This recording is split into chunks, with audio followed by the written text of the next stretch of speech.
Selamat datang di Pojok Santai. Sebelum Anda mendengarkan audiobook ini, kami menginformasikan bahwa channel ini adalah review audio dari buku yang ada di Indonesia. Untuk membaca keseluruhan buku ini, kami menyarankan membeli buku aslinya di toko buku kesayangan Anda, baik offline maupun online. Keberadaan channel ini dimaksudkan untuk membantu Anda mendapatkan pengetahuan dari buku-buku kesayangan Anda. Jangan lupa untuk subscribe, like, dan komen. Selamat datang di Pojok Santai, channel khusus yang membahas komik dan novel dengan cara asyik. Jantara atau tongkat sambar nyawa akhirnya tewas di tangan Bayu Hanggara, anak dari Dewa Pedang. Siapa selanjutnya? Yuk langsung saja disimak video kali ini.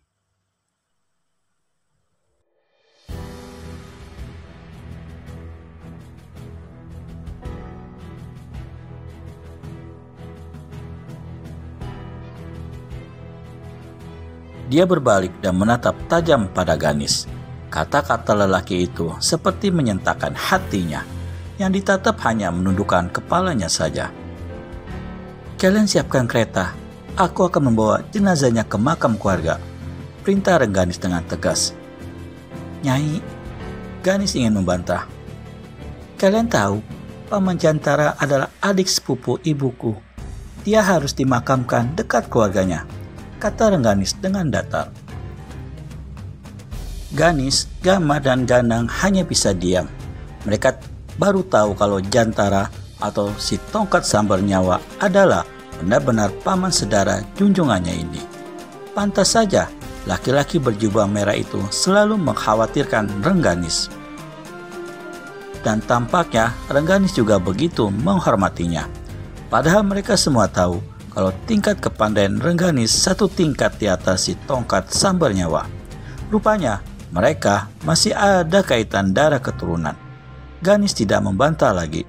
Segera diajak kedua adiknya mempersiapkan kereta kuda yang terpancang di samping sebuah kedai tidak jauh dari dermaga. Sedangkan Ganis kembali melanjutkan langkahnya pelan-pelan.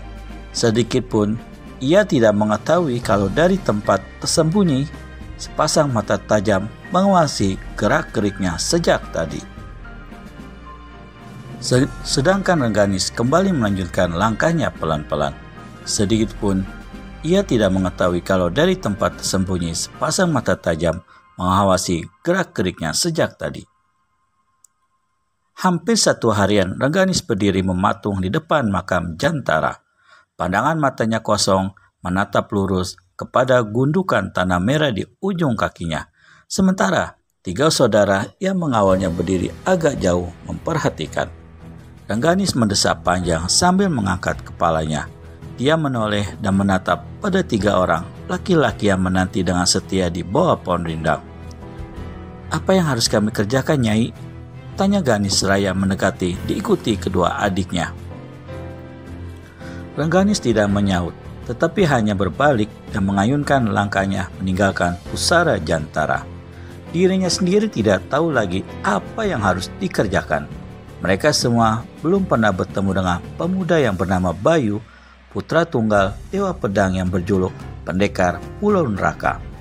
Yang membuat Rengganis sulit menentukan langkah selanjutnya adalah ketidaktahuannya tentang pemuda yang muncul ingin membalas dendam itu. Kemunculannya yang pertama sudah membawa korban tidak sedikit. Dia dapat mengalahkan Jantara dengan mudah. Jelas tingkat kepandaiannya tinggi sekali.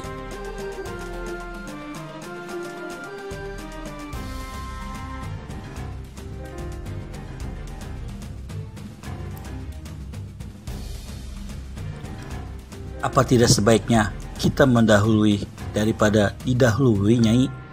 Kata Ganis mengusulkan. Maksudmu? Tanya Rengganis tetap melangkah tanpa menoleh sedikit pun. Kita harus mencari dan menemuinya lebih dahulu. Ganis menjelaskan.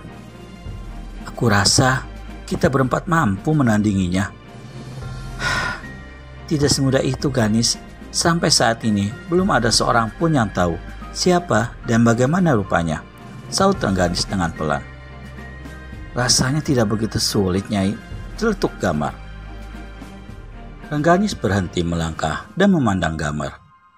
Bukankah Paman Jantara pernah mengatakan kalau pemuda itu membawa senjata aneh berbentuk cakra?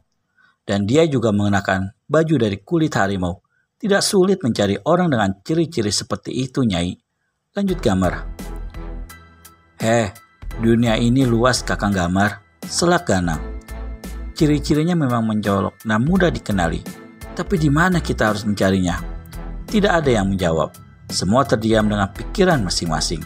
Posisi mereka saat ini tidak lebih dari binatang buruan. Maut setiap saat datang menjemput. Sekeliling mereka sudah terselimut hawa maut. Setiap saat, pendekar pulau neraka yang menyeramkan itu bisa muncul mencabut nyawa mereka. Satu posisi yang benar-benar tidak menguntungkan sama sekali. Sudahlah, tidak perlu kalian ikut sibuk memikirkan orang itu. Kita tunggu saja. Kalau dia muncul, kita sambut. Kalau dia menginginkan main kucing-kucingan, usahakan jangan jadi tikus, kata Rengganis. Kalian memang sudah jadi tikus. Rengganis dan 3 orang pengikut setianya terkejut mendengar suara yang menggema. Kata-kata itu demikian jelas terdengar, seolah-olah datang dari segala penjuru. Belum lagi hilang gemas suara itu, muncul lagi suara siulan panjang bernada tinggi melengking. Siulannya mengandung tenaga dalam dan mampu membuat gendang telinga pecah. Rengganis buru-buru mengerahkan hawa murni dan menutup telinganya dengan menyalurkan tenaga dalam. Sementara ketiga bos saudara itu sudah kelihatan sibuk menutup telinga dengan tangan. Suara siulan itu semakin terdengar menyakitkan. Salurkan hawa murni kalian, tutup dengan tenaga dalam, perintah Rengganis. Ketiga bos saudara itu segera mengikuti kata-kata junjungannya. Namun ilmu tenaga dalam mereka memang masih kalah jauh sehingga usaha mereka sia-sia saja. Bahkan kini keadaan jadi bertambah buruk lagi. Ganang yang lebih muda sudah menggelepar di tanah. Dari mulut, hidung, dan telinganya mengucur darah. Keadaan kedua kakaknya tidak kalah parahnya. Mereka seperti kehabisan nafas karena memaksakan diri mengerahkan tenaga dalam dengan menutup gendang telinga. Ya! Tiba-tiba saja Rengganis berteriak nyaring setelah ia mencabut kipas kembarnya. Dengan cepat dikebut-kebutkan kipas itu ke depan dan ke atas. Saat itu juga di sekitar mereka bertiup angin keras menderu-deru. Dan bersamaan dengan menghilangnya suara siulan melengking tinggi, meluncur sebuah benda berwarna keperakan ke arah wanita cantik berbaju hijau itu. Benda pipi bagai piring itu mendesing ke arah Rengganis. Rengganis menghentikan tubuhnya ke udara sambil mengipaskan kipas baja putihnya menyampok benda pipi seperti piring itu. Namun tanpa diduga sama sekali, benda itu bisa berputar menghindar dan berbalik arah.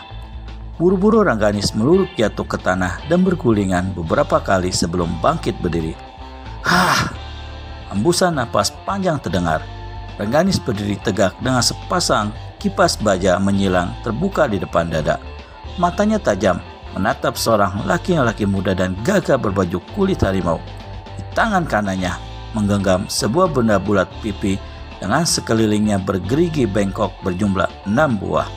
Sementara 3 saudara yang tergeletak di tanah sudah mulai bangkit berdiri. Mereka langsung bergerak seperti melindungi junjungannya.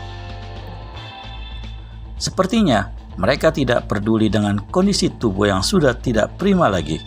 Siulan panjang melengking tadi benar-benar menguras tenaga dalam dan kekuatan.